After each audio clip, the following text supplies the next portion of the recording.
Merci. Chère Présidente, chère Madame Rajavi, chers amis, bonjour à tous. C'est toujours un plaisir de participer à des activités de l'opposition démocratique iranienne avec tant de grands amis, tous engagés à la cause de la liberté au Moyen-Orient. Alors que nous nous approchons de l'anniversaire de la révolution iranienne de 1979, je partage le sentiment de la plupart de la société iranienne qui se sent trahie. Un grand nombre d'Iraniens ont fait beaucoup de sacrifices pendant la révolution. Les forces démocratiques, comme la OMPI, ont joué un rôle essentiel, mais en raison de la répression de Khomeini, la majorité des dirigeants des forces démocratiques ont été exécutés ou emprisonnés. Par exemple, Massoud Rajavi, le leader historique de la OMPI, a quitté la prison après 7 ans, au moment où le Shah avait quitté l'Iran. Mais l'ayatollah Khomeini et son réseau de mollahs ont réussi à prendre le relais et ont remplacé le Shah avec un autre type de dictature encore pire. Une dictature religieuse qui est devenue une source d'exportation de l'intégrisme islamique le plus fanatique, le plus meurtrier, dont nous voyons les effets létals dans le monde aujourd'hui après 36 ans. Peu de temps après la prise de contrôle, Khomeini a commencé son programme en imposant un régime théocratique et en réprimant brutalement l'opposition. Le seul groupe qui a survécu à cette répression brutale était le OMPI, qui est devenu le principal défi à ce régime.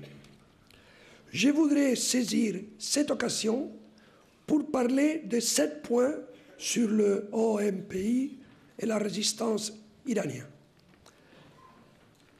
Le premier point, c'est que le OMPI a fait campagne avec succès pour exposer la nature fondamentaliste de l'islam de Khomeini et a proposé une version moderne et tolérante de l'islam dont nous pouvons voir ici, aujourd'hui, le symbole à la personne de notre présidente, Madame Mariam Rajavi. L'OMPI a remis en question les fondements idéologiques et culturels de ce régime. Le deuxième point, c'est que l'OMPI a été, et elle est encore, la principale force qui a contribué à mettre au terme aux 8 ans de guerre entre l'Iran et l'Irak. Khomeini avait promis de continuer cette guerre destructive jusqu'au bout et d'envahir l'Irak, puis d'aller envahir Jérusalem. Il est pertinent de rappeler que quand Khomeini a été contraint de mettre fin à la guerre, il a avoué ce qu'il a dit, il a avoué avoir bu une coupe de poisson. Le troisième point, c'est que les prisonniers politiques de la OMPI ont résisté dans les prisons et Khomeini a fait un grand massacre d'environ 30 000 d'entre eux en 1988. Ce massacre a conduit à une opposition publique de la part de l'ayatollah Montazeri, successeur désigné de Khomeini. C'était un coup dur pour le régime et plus tard, Khomeini a rejeté Montazeri. Quatrième point, la OMPI et le CNRI, le Conseil national de la résistance de l'Iran, ont exposé les programmes nucléaires secrets du régime, ainsi que de nombreuses activités terroristes des mollahs. C'est grâce à cette dénonce que la communauté internationale a été alertée. Cinquième point, la résistance iranienne sous la direction de Mme Rajavi a été en mesure de lancer un grand mouvement populaire à l'intérieur et à l'extérieur de l'Iran. Un exemple est le rassemblement annuel à Paris tous les mois de juin où près de 100 000 Iraniens venus des 5 continents s'y joignent. Sixième, Mme Rajavi a été aussi en mesure de créer une campagne internationale massive en faveur de la résistance et de liberté pour le peuple de l'Iran. La conférence d'aujourd'hui est juste un exemple. Et dernier point, Mme Rajavi a présenté un programme moderne et une plateforme politique, économique, sociale et morale pour l'avenir de l'Iran démocratique que peut être directement homologué au système institutionnel et juridique des pays de l'Union européenne. Ce n'est pas juste pour l'intérêt du peuple iranien, mais il est dans l'intérêt de nous tous pour le bien de la paix et de la sécurité. Comme il a été mentionné aujourd'hui, ce régime met en danger tous les jours notre paix et notre sécurité. Le Conseil national de la résistance d'Iran a déclaré à plusieurs reprises que le programme nucléaire de ce régime est contre les intérêts nationaux du peuple iranien et également une grande menace pour la paix et la sécurité mondiale. Donc nous devons insister pour la mise en œuvre intégrale des résolutions du Conseil de sécurité de l'ONU, la fin de l'enrichissement de l'uranium et des inspections instantanées. Nous ne devons pas céder à des dictateurs. Nous avons donc besoin d'être fermes. C'est la seule langue que les dictateurs comprennent. Nous devons imposer des sanctions plus sévères.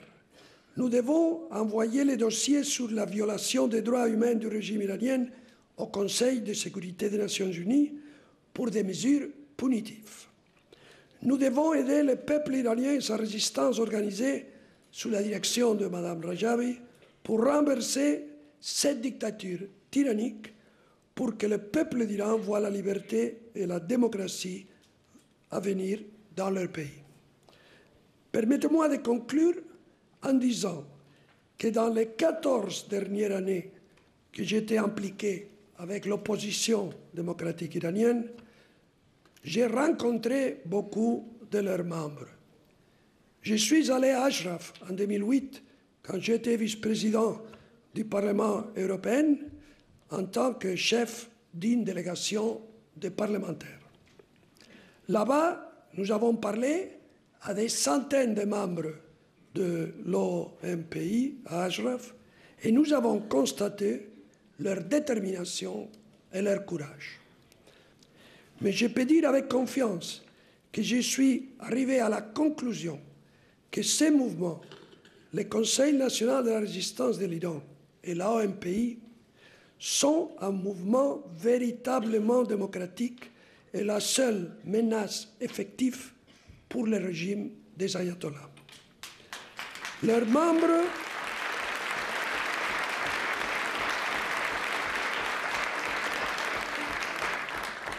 membres et sympathisants ont déjà prouvé qu'ils sont prêts à faire tous les sacrifices nécessaires pour porter la liberté et la démocratie à l'Iran.